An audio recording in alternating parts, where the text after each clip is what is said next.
All right, everybody. Sorry for the delay. I believe we have 31 attendees so far. I hope that you can see myself and Mr. Doug Brackmann. Maybe people can write in the chat if they can see both of us and hear both of us. That'd be great.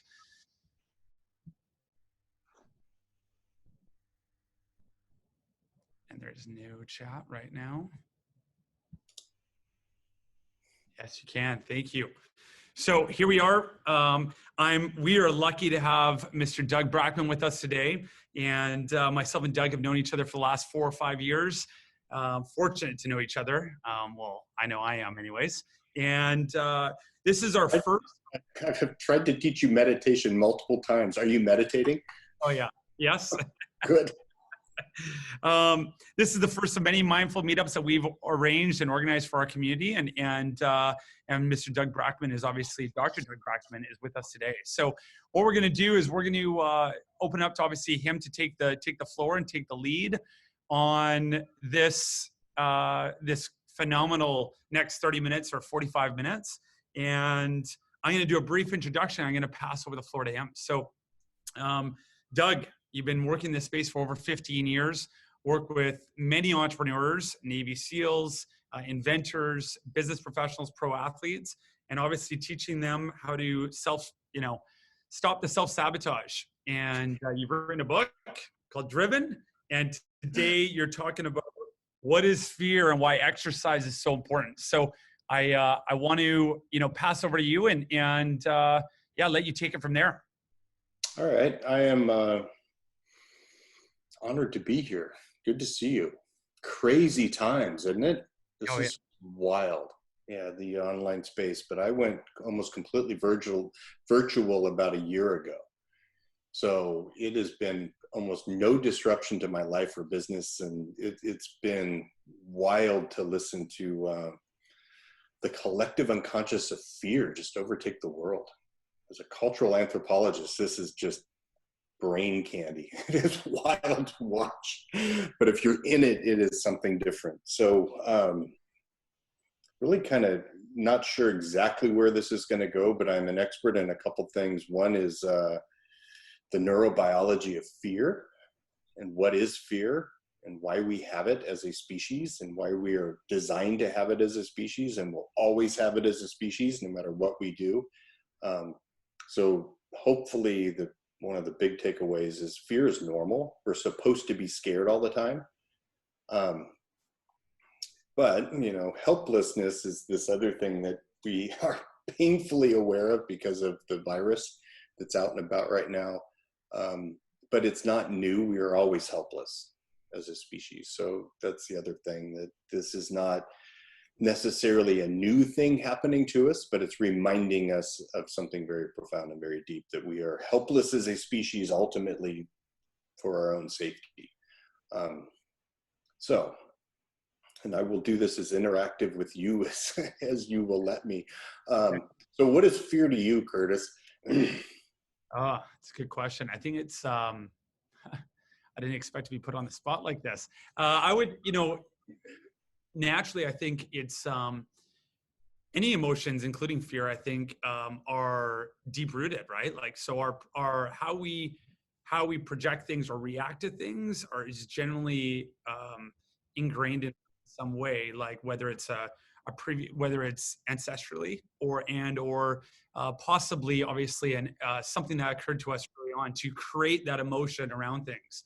So that's why probably, in my opinion, how people react to things is completely different because it's based on their past experience and or their perception of things. Yeah, that's a key to it. So yeah, why do we have emotion? And that is, I'm a way overeducated person. But emotion is very simply something out there is telling me inside here that it matters. And it is, the way we work, we are basically trapped in 2 different operating systems. We have a very old operating system down below our nose. And this thing works like a recording device. So we touch a hot stove, every single cell in this nerve pathway records that experience, The hippies are right, trauma is recorded in the body.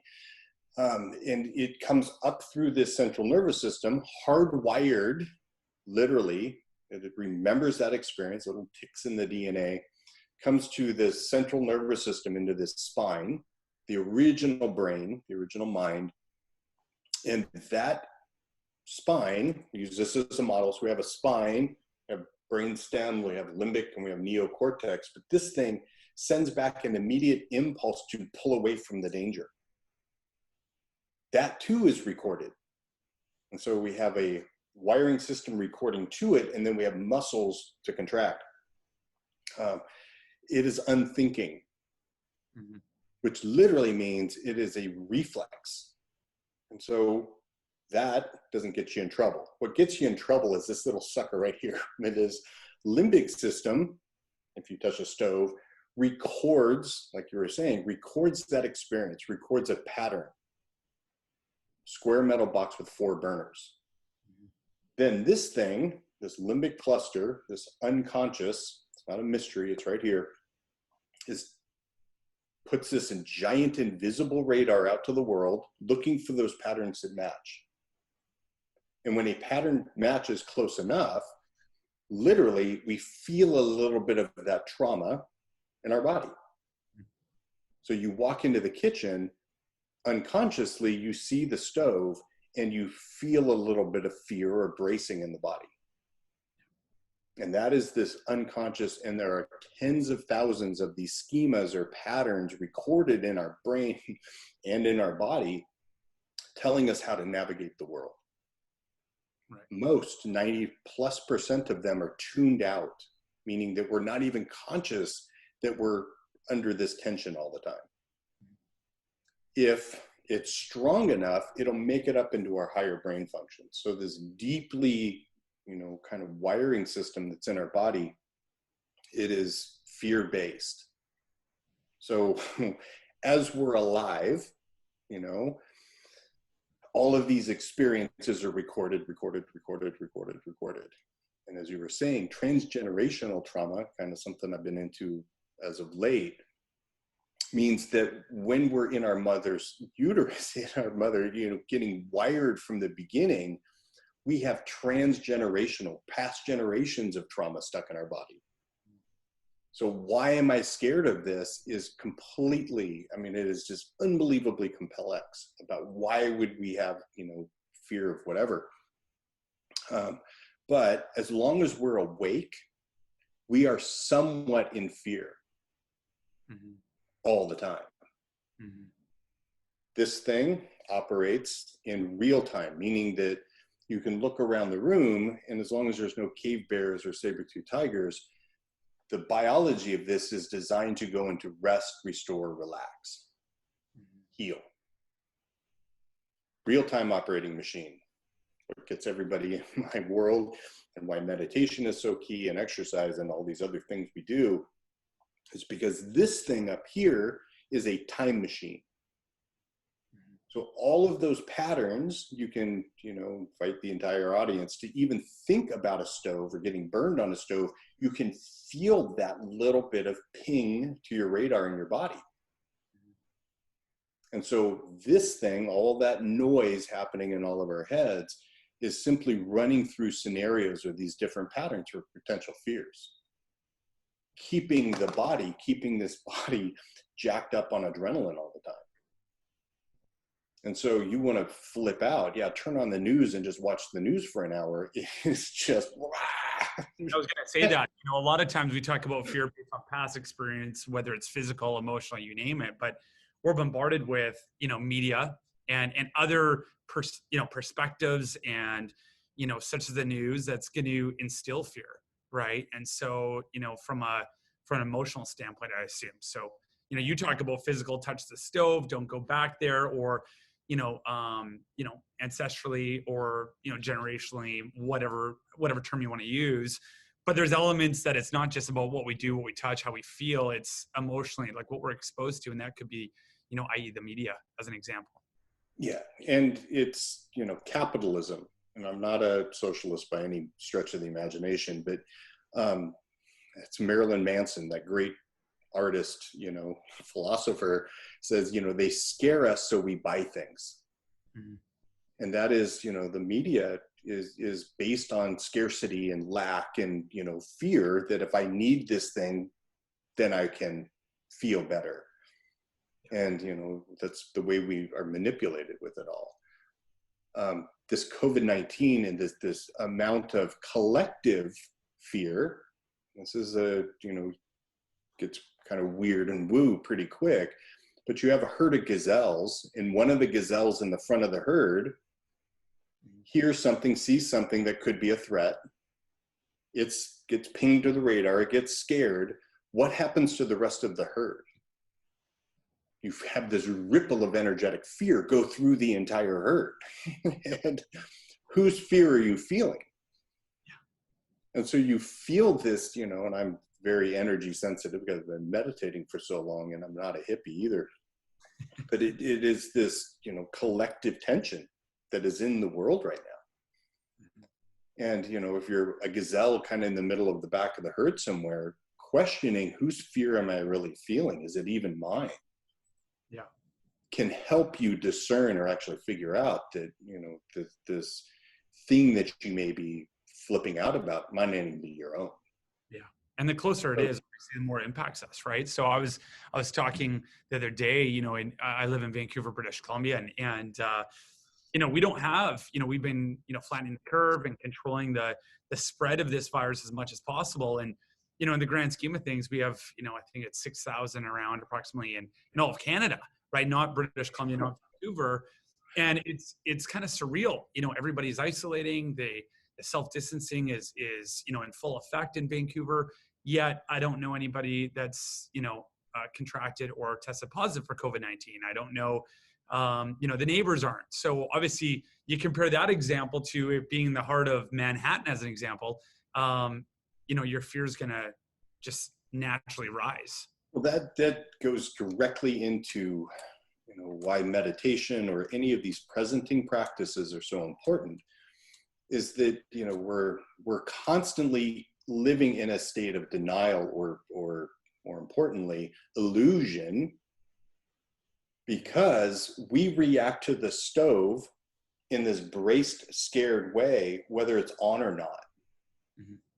whether it's even plugged into the wall. Mm-hmm. And so even if it's not a threat, the pattern is matched and we feel it anyway. Mm-hmm. And so that ability to reality test your fears is the core of meditation. Mm-hmm. And where is safety? What is safety? And that is, my core one-trick pony teaching. Safety is not a feeling in the body. Safety is where? Right here, right now.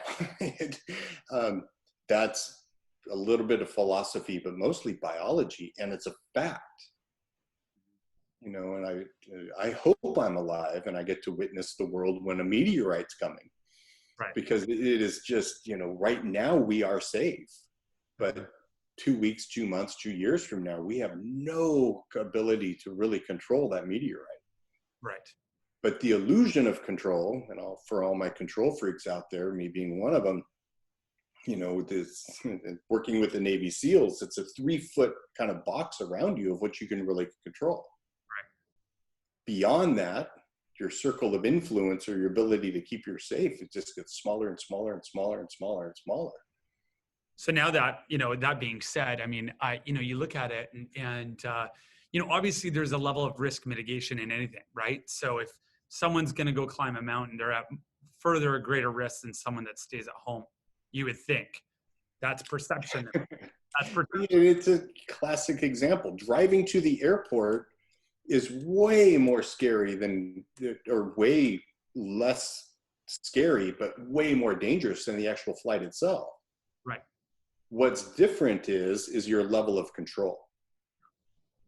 I'm surrendering control to the pilot, to this airplane, to whatever. But if I'm sitting in my car with the illusion that I could swerve out of danger, I feel safer. Yeah. But that's not truth. Right. And so that ability to reality check or discern or figure out, I'm feeling this and I say it all the time too, is that, feelings are not real. They're neuropeptide reactions in the body that we're having because of our perception of danger. Mm-hmm. And they're not real, they're not facts, but they're the most important things in the world. Mm-hmm. Why are they so important? Because they actually change our perception of reality. Right. And that is what scares me about this COVID-19, and also reassures me too, is, hopefully people after this learn to wash their hands and keep washing your hands. I hate getting sick. I mean, I hate having colds anyway. So, that, oh my God, you got to wash your hands now. And it's like, you didn't before. It's kind of like, ew. So, but that meditation and safety is in the present. So maybe talk to us. I mean, I've talked a lot about Maslow's hierarchy of needs. Obviously, in a state of fear and uncertainty, people's natural ability or natural tendency in that fight or flight would probably be going back to those needs, right? Like, so do I feel safe? Do I feel secure? Are my basic needs met? Food, shelter, items like that. And then there's the whole nother layer, right? That, you have people that are listening along that either have families, grandparents, like the elderly, that are obviously, more at risk for COVID-19, and the repercussions from it, but also business owners, so now there's fear in the world around uncertainty. Am I gonna, maybe there's an attachment to money and the monetary aspect of things, right? Because emotions can also be attached to specific things such as. And and emotion is so important because as the central nervous system, so the model I use in the book and I use with most people that seems to work is, the Buddha. The Buddha was a great teacher. He was a psychologist is all he really was. He wasn't a messiah figure, interesting cat, but he gave the metaphor that human beings are very much like an Indian elephant with a whole bunch of monkeys up on top. And these monkeys, this is my dissertation work about self-sabotage, the monkeys seem to have control of the elephant most of the time. And this is why January is horrible at the gym. Because what happens in January is everybody's monkey, you got a couple gorillas up there, a couple cheerleaders that are rah-rahing the elephant on, and everybody's in the gym. But what happens in February? Yeah. This elephant starts to have a mind of its own and starts to make decisions for you and send these impulses called resistance. We just start to resist the change. And then you get either a bigger gorilla up here to beat the crap out of the elephant and go do it, or more cheerleaders or whatever. But the classic Buddha question, in the sense of self, where is Curtis? Are you living in the monkey mind or are you the elephant? Which one are you? Are you asking me right now? I am. Well, I mean, I think, at the end of the day, I can only speak on behalf of myself. There's times where, I try to ground myself and be the elephant, right? But with everything going on, business, you name it, you tend to shift back and forth. And I think that's where here's the key to it. And you're right. It's both. Yeah. And capital A and D, neither. Right. There's the look. And everybody kind of goes, wait a second. And that neither piece is called consciousness. So we have mind, body, soul, or mind, body, spirit. There's a bunch of different ways, and people philosophized a ton. But the observer, this ability to observe the monkey mind throwing, all the monkeys throwing poop at each other, but also the impulsive elephant resisting. Mm-hmm. And what's so important with fear in particular, that as we become more fearful, the elephant gets greater and greater control over the monkeys. And if you've had panic attacks or, if you really are freaking out, you become incredibly self-preserving or selfish. Mm-hmm. And the more fear that there is in the world, the more selfish we become. Mm-hmm. And so that's where you see the hoarding and you see the cuckoo-ness of I've got mine and I'm going to get, I'm going to get my needs met and not worry about others. Right. And so as a, universal income kind of pitch, but that ability to really see that taking care of your elephant and reality checking away from fear is that path of actualization to where you can become more altruistic and less self-preserving. Right. So it becomes incredibly important to really track and know where you're at on your, your fear curves. Yeah. And how, you know, before we get into frameworks or suggestions on how to, besides just, the suggestion of meditating, when we look at evaluating where we're at, because I think sometimes we're at a point where we're not aware enough to understand the fear that we're bringing into our subconscious, right? And so it's I've been doing this for literally, I've been in the field of helping people for 30 plus years, and I've watched 3 significant mindful movements come through the psychology world. Oh my God, meditation, mindfulness. And then about 3, 4, 5 years later, it kind of fades into the background. And then, everybody kind of, if you're doing meditation or any of these practices correctly, your reports of anxiety go through the roof. Meditation will make your awareness of how anxious you are go. And so meditation will make you worse because you're becoming aware of how anxious you are all the time. So, oh my God, I'm a mess. And it's not that you are actually becoming more of a mess. You're actually becoming aware of how anxious you are all the time. And so it's like, and then people go, well, I don't like that. I'm gonna go back to sleep and not worry about it and just, make it to Friday and then everything's good. But the problem with that is that even if you're not aware of it, it's still influencing your behavior and your decision making. Right. And so once you kind of get that, and you're sabotaging. Yeah. And everything we do is basically sabotage to some degree, because everything you do, you can do better. But that ability to really feel your central nervous system track, through meditation practices or whatever, any kind of presenting practices, to where you can tolerate a sense of calm and peace. Right. And we are not wired to be a calm, peaceful species. We are wired to be go, go, go, go, go. And it's, as I teach all my entrepreneurs, that we will take this monkey mind and push the body to a point where it breaks. Right. And the elephant eventually. But if you don't, that's the other. If you don't learn to listen to your elephant, you'll eventually have to, because it will break. Yeah. So we're, I would say that we're early on in the curve in terms of COVID-19 and the impact. I mean, for some, locations geographically, especially in North America, besides the epicenters like in New York, if you look at the West Coast, or in Canada, they're not experiencing the amount of positive cases that we might be facing, Vancouver. I'll use that as an example. So, where are people at? Where do you think people are at in terms of, their emotions and behaviors? I mean, everybody's different, but, I think there's going to be, what we saw 4 weeks ago is going to be different than what we see 2 weeks from now. Do you have any comments or thoughts around that? Yeah, so it is a lot. It's from a cultural anthropology standpoint and a trauma perspective. And so the central nervous system goes through a series of escalations. We go fight, flight, freeze.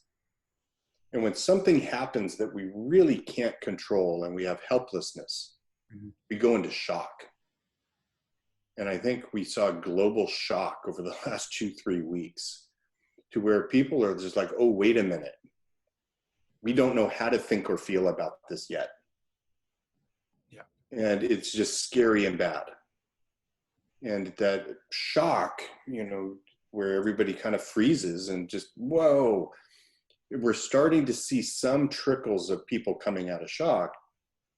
But as you go in, as you come out, so we're in this frozen kind of, wait a minute.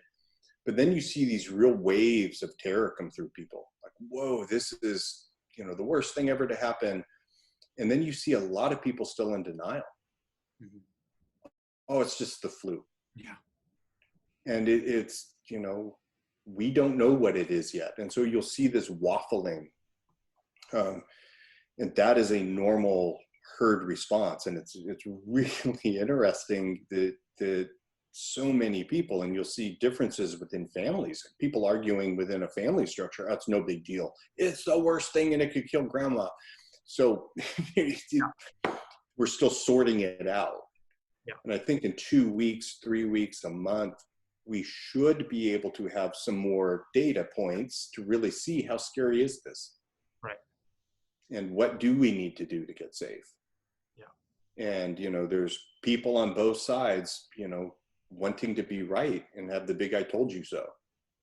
Yeah. There's 500,000 deaths. Well, I told you so. There's 10,000 deaths. Well, I told you so. And it's so, but again, that ambiguity and just not knowing allows the human mind to do what it's best, which is create the worst case scenario in our head. We are just... Scenario is different, right? So, like what you said in the family unit, one person might think it's not a big deal. The other person thinks it's the worst thing ever. And that alone, because of the uncertainty and ambiguity, because there's no history or historical data yet, causes havoc in itself, right? Like, you're creating havoc because people don't know. And there is a difference in opinions because there is no, factual evidence yet to really demonstrate how severe this might be. So that probably adds to the fear, the chaos, the confusion, and all those emotions. You see it in the financial markets, and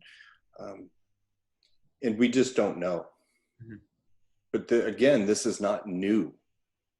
And that I keep coming back to that because it's a way of reality checking that, we're always helpless.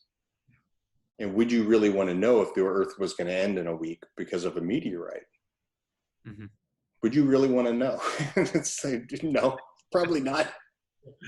So it's that, it's the fear of the unknown where you just know a little. Right. That's the worst case scenario for this. So, it's as a psychologist, as a meditation practitioner, it is as a very spiritual person, it is just a great global experiment to see how we deal with helplessness as a species. Right. So that said, shifting, angles here, when we look at frameworks, so we talk about mindfulness, breath work, meditation, items like that, like, you've trained people, behind a gun, and how to calm the nervous system down, and focus and, and really be present. I know based on my experience, whether it's with family members and or, team members and teammates, business owners, that whole balance between fear and then obviously like the fight, flight, freeze, they're anywhere in between. And so, what are some practices or suggestions on, rethinking or relooking at this, how to, get connected to the elephant versus, being in the monkey? So very simply, what disrupts most people the most is their routine, a break in the routine. And if you've been going to work every morning at 8:15 every day for the last 5 years, and now you're staying home every day, and we're a bunch of animals, and you want to make your dog psychotic, mess up his routine all the time. Feed him at different times, take him on walks at different times, keep him up half the night. It makes you psychotic, makes you cuckoo. Mm-hmm. Because this thing needs predictability. Right. Structure. And structure. Give it structure. But all of my driven people, all of my, the people that I work with, we hate rigid structure placed on us by others. Right. We want to control that. Yeah, we don't like to be controlled by others. It's just not our gig. But we need a gentle routine or structure or guideline imposed by ourselves, not an option. Mm-hmm. And, you know, most people already have a morning routine. Most people already have a lunch routine, have a dinner routine, have these routines. The more you can formalize it, the more predictability you can give yourself, it tends to calm the body, and because then we know what the day is going to bring. I mean, that's kind of the number one thing. If you want to avoid anxiety the best, it's diet, exercise, and sleep. Right. If I'm feeling wonky, if I'm feeling weird, and you know, I'm looking around for the cause, usually one of those three is off. Right. And diet is by far the most important. It is consistency of food. The most powerful neurohormone is, you know, is insulin in the body. You know, the hangry, if I'm hungry, and, you know, that is going to drive up my fear and make me perceive, as, you know, the annoying voice my daughter can speak in, grind on me 10 times as much as, you know, then after dinner. So it's exercise is, you know, as someone who is over-exercised most of my life, really finding it is by far more effective than Prozac. 20 minutes 6 times a week is the minimal effective dose that's equivalent to Prozac, or equivalent to any SSRIs. As it goes up from there, about an hour per day of moderate zone 3, meaning that you're right at that level of exercise where you can't quite keep a conversation going, is by far the most thing to stabilize your serotonin in your body. Once you get above that, you know, being an old Ironman triathlete where I was doing 35 hours exercise a week, you start to train the body that the world is dangerous. Mm-hmm. And I'm over exercising, running from lions all the time. Yeah. And so there is a balancing effect. And then sleep is golly, if you can find a sleep routine to where you're going to bed at the same time and trying to get up at the same time, and really taking an hour before you go to bed to turn off your electronics, turn down the lights, you know, don't watch the news, do things that are actually calming for you, and then using your bed as a place to rest. Everyone I work with, do not work in bed. Do not do, you know, don't watch Game of Thrones laying in bed. Because it is designed to keep your central nervous system awake. Right. Bed is for rest. Yeah. And then getting up at the same time and having a routine. I mean, that by far is the most important. Then meditation is really incredibly simple. Hardest thing you'll ever do, but it's very, very simple, of just using your senses to be in the present. Mm-hmm. Knowing that you're safe right now. And does what's happening in my body actually match my surroundings? Right. Constant questioning that. And it's 99% of the time we are attuned to what we're thinking in our body, and that keeps our central nervous system jacked up. Yeah. So when you attune it to something else, your breath and what you're seeing and what's happening around you, what you're hearing, birds chirping, etc., the body by default will start to relax. Mm-hmm. And so becoming present, a byproduct of that practice is relaxation. Right. Meditation is not about relaxing. Meditation is about becoming present. And right. Then in the present, you will become more relaxed. Yeah, you know, it's funny. I always say that we're called human beings, not human doings.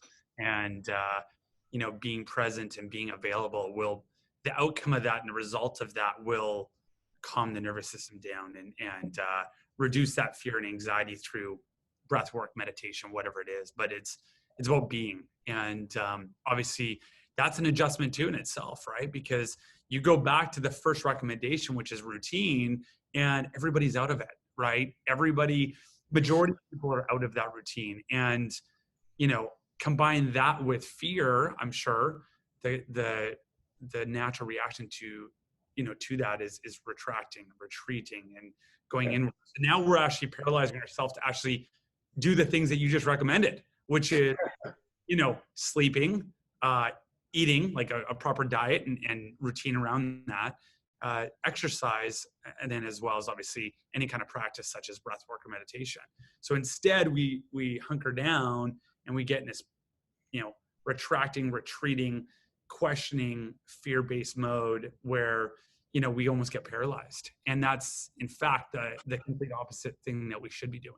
We should be actually, setting our schedule, setting our new routine, being present, ensuring that we're doing those three fundamental things, which is exercise, diet, / nutrition, and sleep.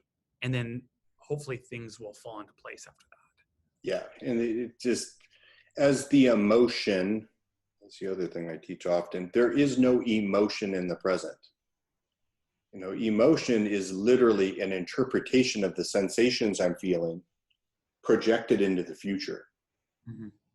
And, what should I do to, and feelings are not problems to solve.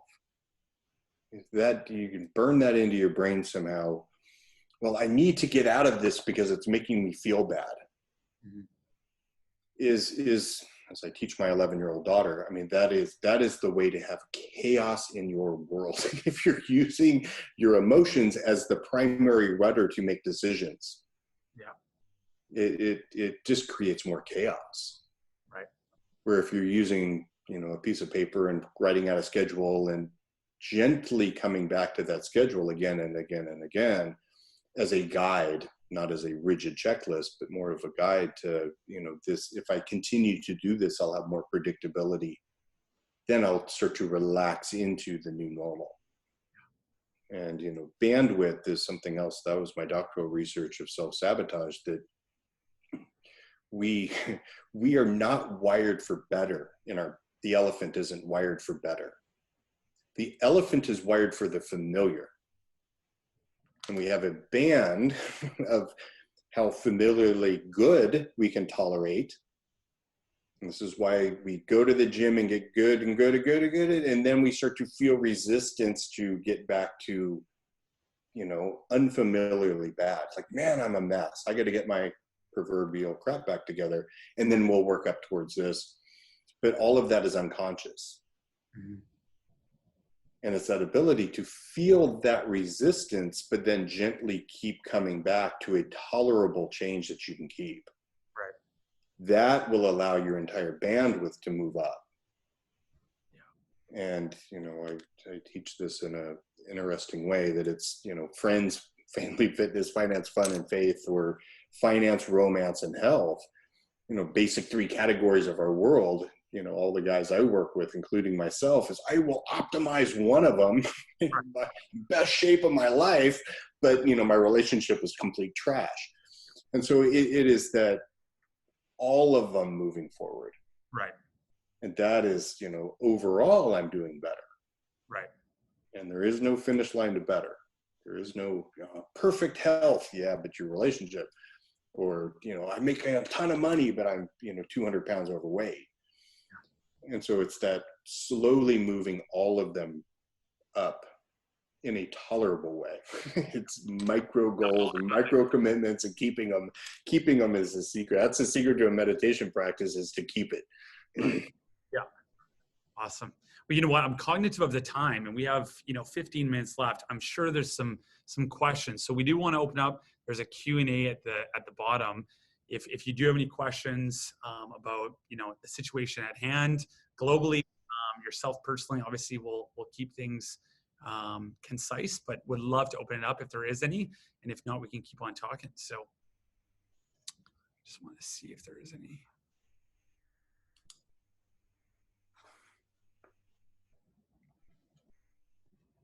We don't have any right now. I got a question for you, Curtis. How has this helped your relationships? The COVID thing. Yeah, it depends on what relationships we're, for the most part, they've got stronger. I think at the end of the day, you talk about tribes, like it really, I believe when a system's stressed, not only do you see areas of weakness, but you see areas of strength. And when people are trying to protect something, they, band together to protect that. So, my relationship with my wife, Melissa, has been phenomenal. As much as it's been chaotic and routines and stressors and difference of opinions sometimes, it also, you go to bed at night kind of going, hey, we got this. That being said, there's been some, relationships that have been stressed in different ways, right? Because of how they might be handling this. So it's very unique, right? I think, I would imagine it's very, in comparison, if you were to go to war, you're trying to find the best tribe to do that, to that, really band together and you get to see who rises, or the capacity of which they can rise. Yeah. And I think that's, for me, I've tried to keep that in check. Not everybody's going to react the same to this, and that's not good or bad. That's just a reality. Yeah, and it's, you mentioned Tribes, that's Sebastian Unger, great read, but the biology of that is something I've really become impassioned with, that we have the two different systems. We have a system in our stomach, which is the fight, flight, freeze system. And I call that the gazelle wiring. And when a cheetah runs into a herd of gazelles, what happens? They scatter. Everybody's on their own, and it's like, good luck with all of that. I'm going to go. But then we have this other side that comes up, down from our face, that connects to our heart, which is the wolf pack wiring. Yeah. What happens when a bear attacks a wolf? What do all the other wolves do? Right. They circle and, I've got your back. Yeah. And you see that, in both, during the Blitz, that was an example for Sebastian Unger, that, during the Blitz, all of the anxiety wards and all of the crazy houses emptied out, and these guys were driving cabs. Yeah. Because it is time to band together and come together. We have a common bear to fight. Right. And I'm starting to see some of that with COVID, although you see, unlike Canada, our political system is so divided. They can't unite on the common enemy. Yeah. Unfortunately.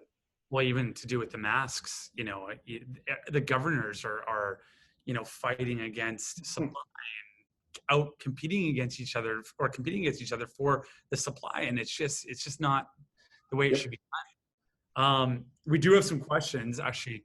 I want to jump in there. First one from Ryan. Doug, what is the healthy level of fear or anxiety, and how do we measure that? Great question.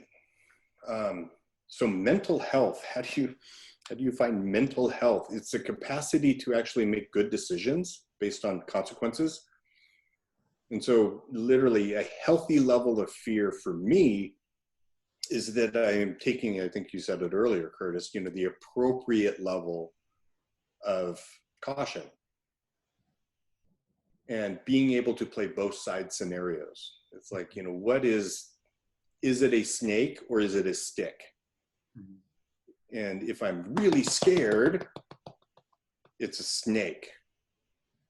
No matter what I believe, no matter what reality is telling me, I'm going to see it as a snake, and you have confirmation bias. Mm-hmm. And so that's unhealthy. Yeah. The other side, and this is a classic one, and that the body doesn't know the difference between a roller coaster and a cliff. Same physical markers. How do you measure that? Is you got the same amount of adrenaline, same amount of respiration, same amount of, body tension, everything, but it's a roller coaster. Mm-hmm. And the work I do with entrepreneurs, it's a stick. We're going to make so much money. This is going to be awesome. And you're like, nah, wait a minute. It's a snake. And so it can go both ways. Right. And so how do you measure that is, it's called financial modeling and, whiteboards with real risk assessment and what are the real consequences. It's without as much emotion as you can really do. Right. And that's why you look at COVID-19 as an example. A lot of people can't make that decision. There's not enough facts in there and historical data. I mean, we have some obviously from, China and Spain and Italy and items like that. But really in North America, we don't, that's what you said at the beginning, is that in the next couple of weeks, it's going to be it's going to provide with facts and stats and insights that is going to allow us to determine what is safe and what is not, or determine how we're going to act, against this. Right now, it's a little bit in chaos mode. And so it sounds like, we're right now determining if it's for some people, obviously we know there's a level of snakeness to it, but Sure. Some people still think it's a stick. And so now it's like, it's evaluating those kind of risks, I guess. And and this is the classic Zen thing, it's always both. Yeah. It's a snake if, it's a stick if. And it's after the if of really, problem solving. And I do that a lot with my business clients, business coaching stuff, that, this is a phenomenal, COVID-19 is a phenomenal business opportunity for most of my entrepreneurs, because it is, an opportunity to, change business tactics, to finally get those projects done that you didn't have before. And, oh my God, it's a snake. But if you're constantly trying to, but how do we turn this snake into a stick? Right. And but feelings, answer is not feeling it. It's seeing the feeling bias in it and then being able to see and play opposites. Right. Jumping to the next question. What kind of meditation, guided or unguided, works best for helping to calm anxiety? Well, it's a good question. I teach a very specific style of meditation to a very specific kind of person. For driven people, we have our brains are a little bit different. The ADD brain is a little bit different. But any kind of meditation that works for you is the best answer to that. Yeah. It is, and that you can do every day. And it's the consistency piece. And it is, in my experience of teaching this for years to thousands, tens of thousands of people, whatever will get you to really do a test, give it 30 days, not 3 days or not 1 day. Well, I meditated and I didn't know any different. And the elephant doesn't tolerate big changes. Yeah. It doesn't. It has to be the slow, methodical, gentle calming, and you're becoming calmer and calmer over time. So meditation works, always does work, but it's whatever kind is going to work best for you. If you're a brand new meditator, the Sam Harris app, I've had tremendous success with a lot of people on. He does a very simple, guided-ish meditation, but anything that's going to get you to do it. If you get into it and go long-term, you can get into some of the stuff that I teach that's a little bit more harsh, direct. On that note, I'm going to skip down to 2 questions, and we're going to come back to them, but it's relevant to this next question. So Siobhan asked, she only started meditating last week, and then her friend wanted her to do a 21-day meditation. That freaked her out because she had to do homework on it. I know it's fear, but what would you tell someone to ease their fear of meditation? Meet it with curiosity, and that the present moment is safe. And that is the biggest part of, I'm scared of fear. How does that even operate? If you really engage that question, like, what are you talking? Well, I'm scared of the fear that could come up from the meditation, and it turns into this loop. Right. And getting out of that loop is that, well, right now I am safe. And right now I'm just tracking my breath. But I don't like the sensations I'm feeling in my body. That's called judging.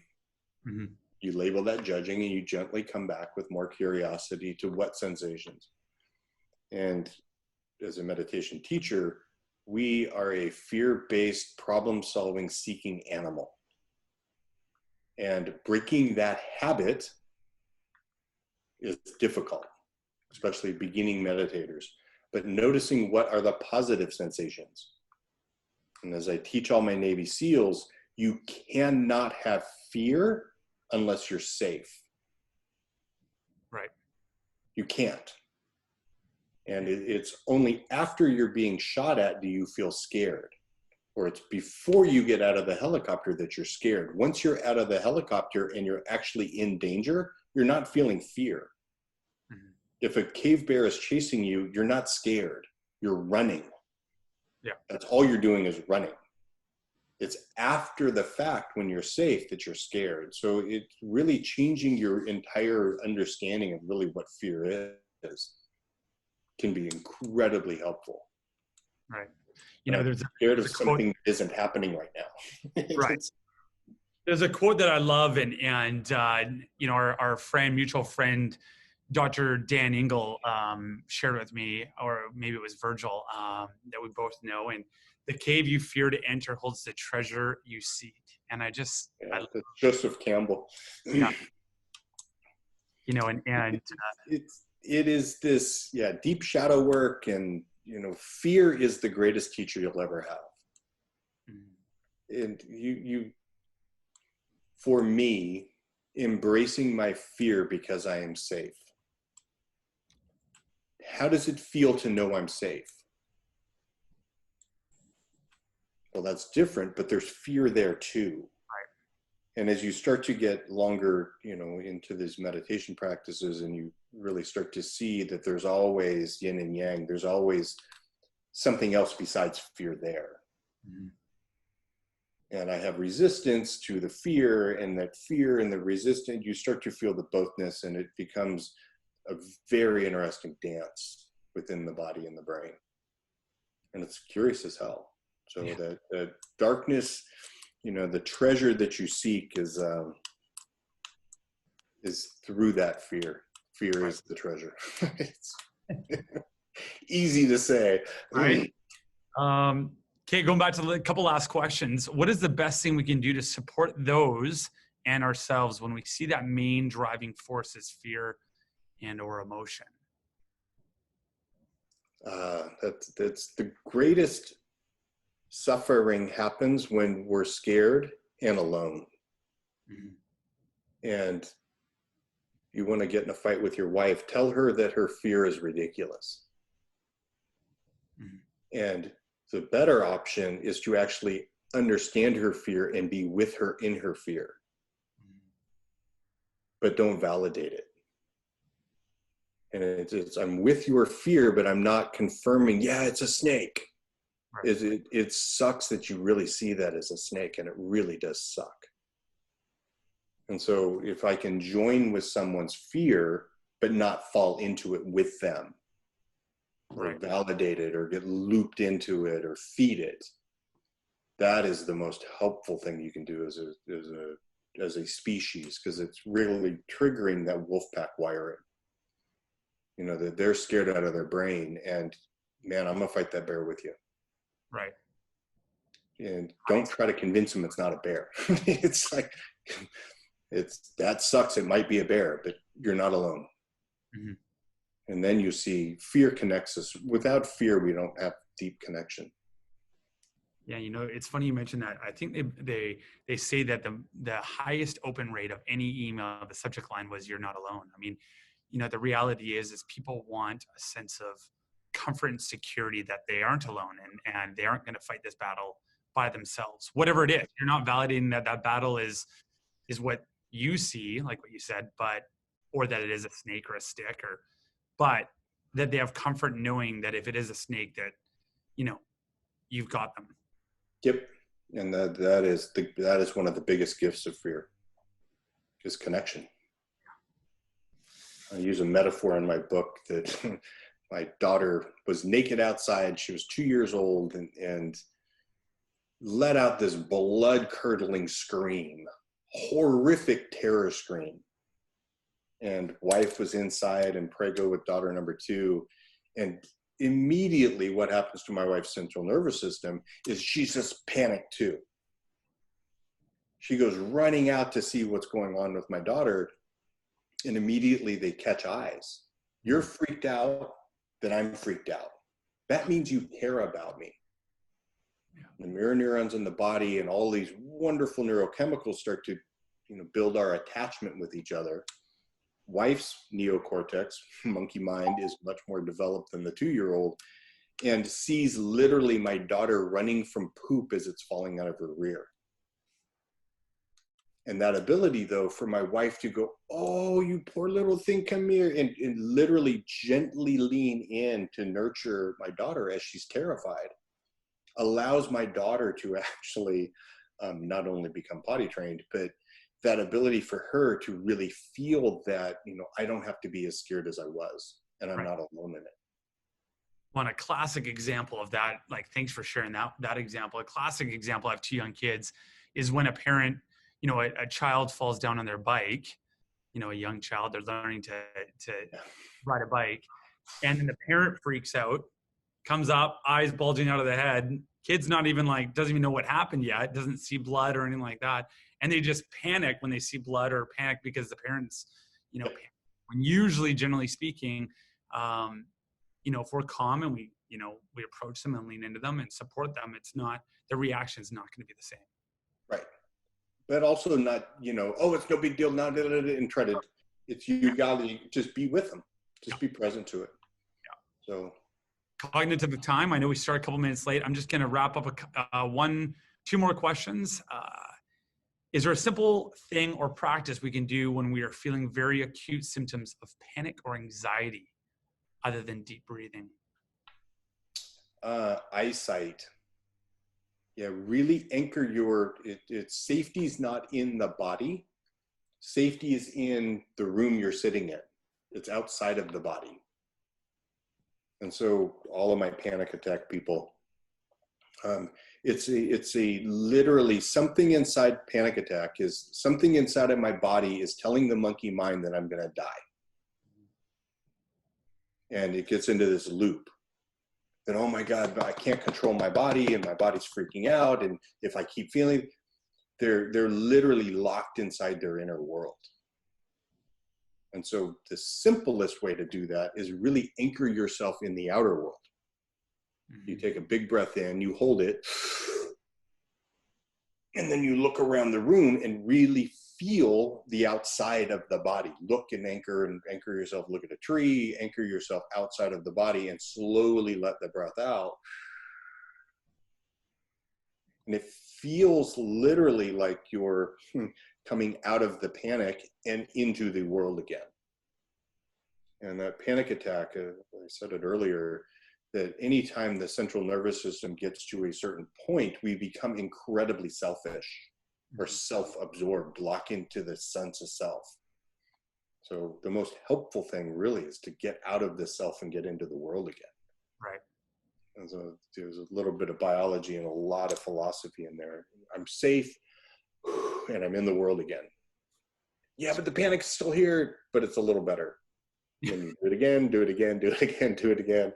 And then it's like, what the hell was that? Right. And then I encourage everybody to try to have another panic attack. Try to have one. And then if you're trying to get out of that, you literally, it tricks the brain and the body into, because then you're trying to control the panic attack. Right. The other way. I'm trying to make it worse. And it's like, you can't. You can't. Awesome. The moment you have a sense of control back, the panic goes away and you're like, damn it. And then you can never have another panic attack. Wow. It's literally, you can't have a panic attack. But yeah, I've had panic attacks years ago. They're horrible, horrific experience. Mm-hmm. And, I think, going back to the slight anxiety, there's actually a physical response to obviously stress.